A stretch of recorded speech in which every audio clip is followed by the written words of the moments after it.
Yesterday on Greta Van Sustren's show, former Defense Secretary Leon Panetta was interviewed, and this is what he had to say about the military and the COVID-19 shot. Clip 3, please. I frankly think the president ought to issue an order requiring everybody in the military to get a COVID-19 shot, period. That's an issue involving our national security. The last damn thing you need is to have those in the military that are warriors unable to respond to a mission because they've gotten COVID-19. There's no excuse for that. When I was in the Army, I got every shot required by the military, shots in both arms as well as everywhere else. There is no reason we should not require a COVID-19 shot for everyone in the military, period. And I don't want to go down this rabbit trail, but when I saw that, I thought, really, what about those individuals that are getting the transgender hormones and surgeries that are not able to be activated? They can't. They're basically unable to do the job that they joined the military to do. What would he say about that? Obviously, nothing. But I don't want to go there. I'm going to talk about this mandate. In fact, a order basically appears to have been leaked guidance that tells the Department of Army, coming from the headquarters, telling Army units to be prepared for around September the 1st, mandated vaccines for all service members. Joining me now to talk about this is a member of the House Armed Services Committee, Congressman Mo Brooks. He is a co-sponsor of H.R. 3860, which is a bill that would prohibit any requirement that a member of the armed forces receive a vaccination against COVID-19. Congressman Brooks, welcome back to the program. My pleasure. So you heard former Defense Secretary Leon Panetta saying it ought to be mandated right now. I heard that. I respectfully disagree, keeping in mind that this is still designated an experimental vaccine.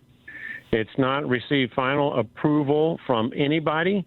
Certainly it's been distributed because of the risk associated with COVID-19 and the exigencies associated with that.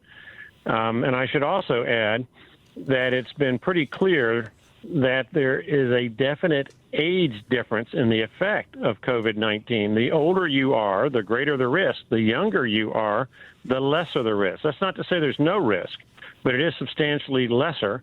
And the people who are serving in our military are in that much lesser risk category because of their youth. So right now, as I see it, I very much prefer that our military personnel have the right to choose for themselves, exercise their free will, exercise their liberty, to decide for themselves which risk they want to accept.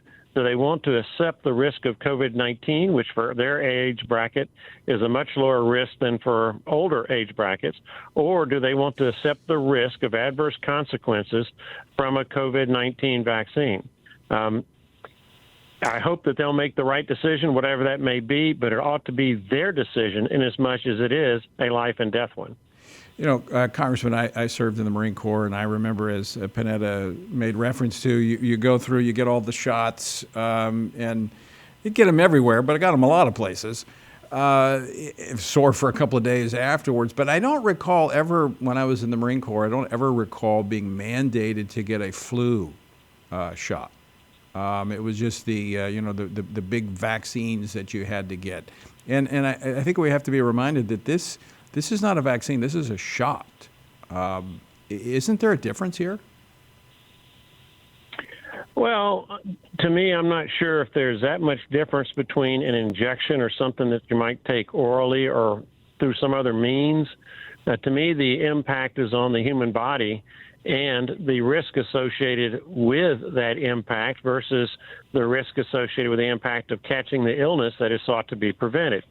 And under the circumstances that we face and we see, again, given that the COVID-19 vaccine is still considered to be in a trial stage, we ought to defer to our adult men and women in uniform the decision on which risk they want to accept for their own bodies and their own lives. Now, to kind of unpack the fact that it is still under emergency application, as I understand it, the FDA, once the companies have filed all their documentation for final license application for these vaccines, the FDA takes about 60 days to review the applications for full approval. Now, to my knowledge, according to the FDA, that's not been that documentation has not been filed yet.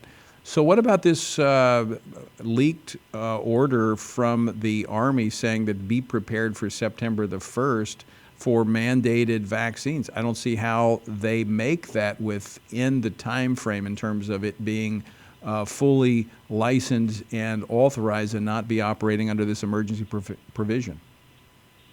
Well, I find it disconcerting that the military would have this kind of order already drafted and ready to unleash, particularly insofar as it relates to a vaccine that has not been thoroughly vetted and tested.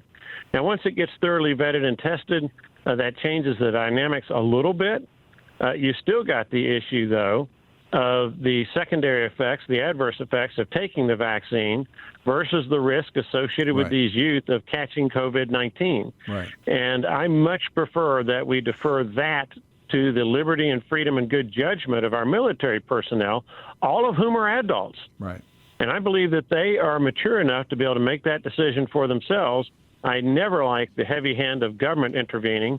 And then finally, I should add that COVID-19's threat in America has lessened considerably since, say, a year ago this time. And I'm not going to say that we've totally defeated COVID-19. No, we have not. But the number of people who are catching it, way down compared to a year ago. The number of people who are dying from it, way down from a year ago.